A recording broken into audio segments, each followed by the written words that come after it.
Assalamualaikum warahmatullahi wabarakatuh. Salam sejahtera bagi kita semua. Perkenalkan, nama saya Taufik Rahman Febriansyah dengan NIM 1152000004 yang pada kesempatan kali ini akan mempresentasikan materi untuk memenuhi tugas EAS Media Kultural yang membahas mengenai pemikiran semiotika. Apa sih yang dimaksud dengan semiotika? Semiotika menjadi salah satu kajian yang bahkan menjadi tradisi dalam teori komunikasi. Tradisi semiotik terdiri atas kumpulan teori tentang bagaimana tanda-tanda mempresentasikan benda, ide, keadaan, situasi, perasaan, dan kondisi di luar tanda-tanda itu sendiri. Kode kultural yang menjadi salah satu faktor konstruksi makna dalam sebuah simbol menjadi aspek yang penting untuk mengetahui konstruksi pesan dalam tanda tersebut. Konstruksi makna yang terbentuk inilah yang kemudian menjadi dasar terbentuknya ideologi dalam sebuah tanda. Sebagai salah satu kajian pemikiran dalam cultural studies, semiotik tentunya melihat bagaimana budaya menjadi landasan pemikiran dari pembentukan makna dalam suatu tanda. Semiotik mempelajari sistem-sistem, aturan-aturan, konvensi-konvensi yang memungkinkan tanda-tanda tersebut mempunyai arti. Dari penjelasan singkat tersebut, kita bisa menemui contoh dalam kehidupan sehari-hari terkait simbol atau tanda semiotika yang memiliki arti tertentu. Seperti gambar pertama, di mana setiap jalan raya pasti terdapat simbol atau rambu-rambu yang memiliki arti sendiri-sendiri berdasarkan situasi yang ada, seperti perintah larangan, tetap waspada, dan lain-lain. Untuk gambar kedua, gerakan tangan dapat mewakili arti suatu perasaan atau kondisi sekitar tanpa perlu mengeluarkan suara. Contoh, apabila sedang memanggil tukang bakso, kita cukup bertepuk tangan dengan keras. Dan apabila bakso itu enak, kita cukup mengangkat jari jempol saja. Untuk gambar yang terakhir, seperti halnya contoh sebelumnya, di mana tanda tersebut sering kita jumpai di tempat umum. Tanda tersebut untuk memudahkan dalam beraktivitas seperti memberitahu jalan untuk difabel, keterangan pembeda antara kamar mandi cowok dan cewek, dan lain-lain. Sejarah semiotika. Semiotika atau semiologi merupakan terminologi yang merujuk pada ilmu yang sama. Istilah semiologi lebih banyak digunakan di Eropa, sedangkan semiotik lazim dipakai oleh ilmuwan Amerika. Semiotik berasal dari bahasa Yunani, yaitu semion yang mengandung pengertian tanda, atau dalam bahasa Inggris sin yang mengandung pengertian sinyal. Semiotika dikenal sebagai ilmu yang mempelajari sistem tanda seperti bahasa, kode, sinyal, dan ujaran manusia. Semiotika juga mengandung pengertian ilmu yang menyinggung tentang produksi, tanda-tanda, dan simbol-simbol sebagai bagian dari sistem kode yang digunakan untuk menyampaikan informasi kepada orang lain. Berbagai aturan kompleks yang mengatur kombinasi pesan-pesan ini ditentukan oleh berbagai kode sosial. Berdasarkan hal tersebut, seluruh bentuk ekspresi yang mencakup seni musik, film, fashion, makanan, kesusastraan dapat dianalisis sebagai sebuah sistem tanda. Adapun tokoh-tokoh dalam semiotika sebagai berikut. Yang pertama, Charles Sanders Peirce. Charles menciptakan teori umum untuk tanda-tanda. Dia menyebut tanda dengan representamen. Jadi, suatu tanda mengacu pada suatu acuan dan representasi seperti itu adalah fungsi yang utama. Selain itu adalah tanda diinterpretasikan. Hal ini menandakan bahwa setelah dihubungkan dengan acuan dari tanda yang orisinal, berkembang suatu tanda baru yang disebut dengan interpretan. Tokoh yang kedua yaitu Charles William Morris. Morris dikenal sebagai pelopor semiotika klasik. Ilmu tanda menurut Morris memiliki cakupan yang luas, terbentang mulai dari bahasa hingga pada komunikasi binatang. Morris sependapat dengan Peirce dalam hal tanda, bahwa tanda hanya dapat diinterpretasikan sebagai tanda bila diinterpretasikan sebagai tanda pula. Tokoh yang ketiga, Roman Jakobson. Analisis Jakobson atas bahasa mengambil ide yang menyatakan bahwa bahasa atau struktural bahasa bersifat diferensial.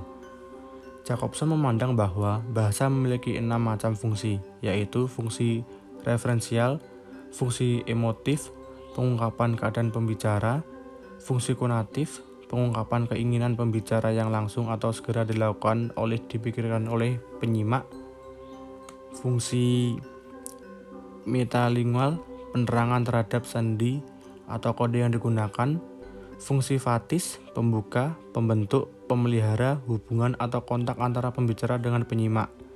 Yang terakhir, fungsi puitis, yaitu penyandi pesan. Komponen dasar semiotika. Komponen dasar semiotika terdiri dari 3 macam, yaitu tanda atau sin, lambang atau simbol, dan isyarat atau nal. Berikut penjelasan terkait dengan komponen tersebut. Yang pertama, tanda. Tanda adalah bagian ilmu semiotika yang menandai suatu hal atau keadaan untuk menerangkan atau memberitahukan objek kepada subjek. Dalam hal ini, tanda selalu menunjukkan pada suatu hal yang nyata, misalnya benda, kejadian, tulisan, bahasa, tindakan, peristiwa, dan bentuk tanda lainnya. Yang kedua, lambang. Lambang adalah suatu hal atau keadaan yang memimpin pemahaman subjek pada objek. Hubungan antara subjek dan objek terselip adanya pengertian sertaan. Suatu lambang selalu dikaitkan dengan tanda yang sudah diberi sifat kultural, situasional, dan kondisional. Lambang merupakan tanda yang bermakna dinamis, khusus, subjektif, kias, dan majas. Yang terakhir, isyarat. Isyarat adalah suatu hal atau keadaan yang diberikan subjek kepada objek. Dalam keadaan ini, subjek selalu terbuat sesuatu untuk memberitahukan kepada objek yang diberi isyarat pada waktu itu juga.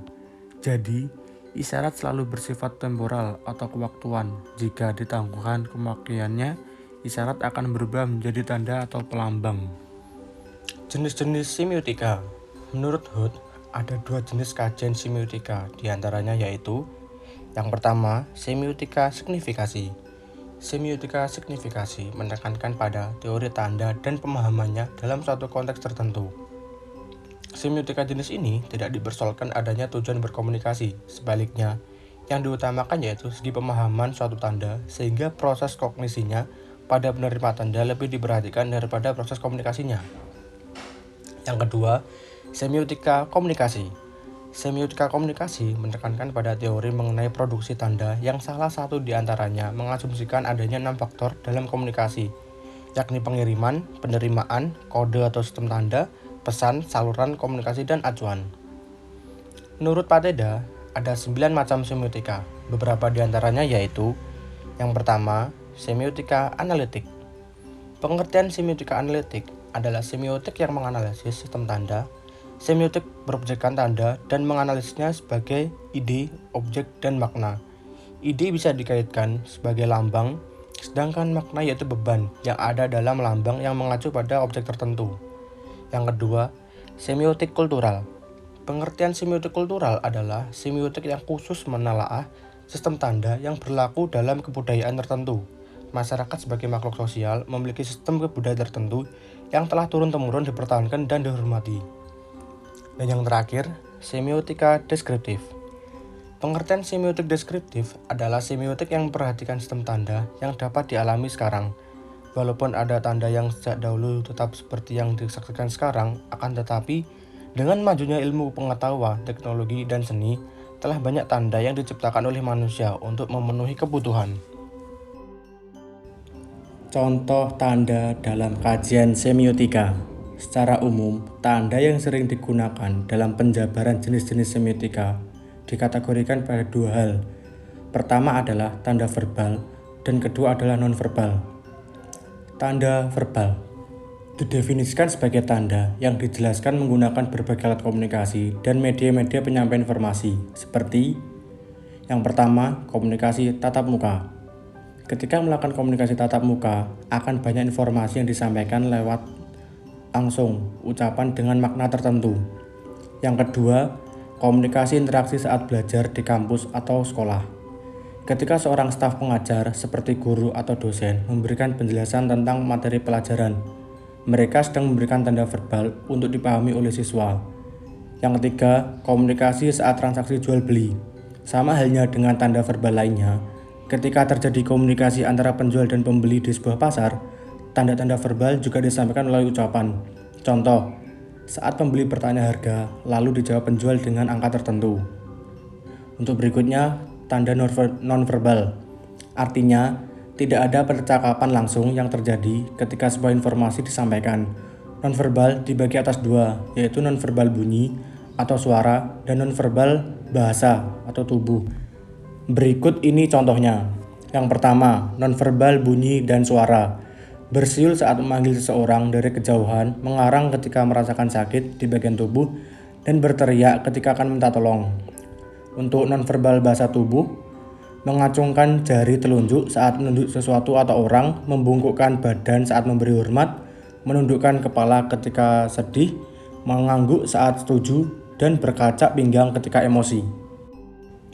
Mengapa semiotika itu penting? Ilmu semiotik adalah ilmu atau metode analisis untuk mengkaji fenomena tanda dalam kehidupan sehari-hari. Disinilah peran semiotika sangat penting untuk digunakan agar berbagai tanda tersebut dapat dibacakan dengan baik. Melalui pendekatan semiotik, kita dapat menelaah lebih detail tentang komunikasi yang disampaikan oleh karya seni. Kelebihan dan kekurangan dari semiotika. Semiotika sangat penting untuk dipelajari karena dapat membantu kita memahami pesan dan makna yang tersirat di dalam simbol atau tanda di sekitar kita. Namun, seperti halnya ilmu lainnya, semiotika juga memiliki kelebihan dan kekurangan yang perlu diperhatikan. Berikut adalah penjelasannya. Untuk kelebihannya, yang pertama, dapat membantu kita memahami budaya dan masyarakat yang berbeda. Yang kedua, bisa digunakan untuk analisis pesan dan iklan dalam media massa. Yang ketiga, membantu dalam mengembangkan desain grafis dan visual. Untuk kekurangannya, yang pertama, memerlukan waktu dan usaha yang besar untuk mempelajari semiotika secara mendalam. Yang kedua, banyak konsep dalam semiotika yang sulit dipahami. Yang ketiga, tidak selalu dapat diterapkan dalam situasi tertentu. Dari materi yang sudah dijelaskan di atas, maka dapat disimpulkan bahwasanya dalam kehidupan sehari-hari kita seringkali menggunakan semiotika tanpa menyadarinya. Namun, dengan mempelajari semiotika secara mendalam, kita dapat memahami pesan dan makna yang tersirat di dalam simbol dan tanda diserta. Meskipun semiotika memiliki kelebihan dan kekurangan, namun penggunaannya dapat memberikan manfaat dalam berbagai aspek kehidupan. Demikian beberapa hal yang bisa saya sampaikan pada kesempatan kali ini. Saya mohon maaf yang sebesar-besarnya apabila ada tutur kata maupun penulisan yang kurang berkenan bagi ibu dan teman-teman sekalian. Dengan ini, presentasi saya tutup. Terima kasih telah mengikuti presentasi dari awal hingga selesai. Akhir kata, Assalamualaikum warahmatullahi wabarakatuh.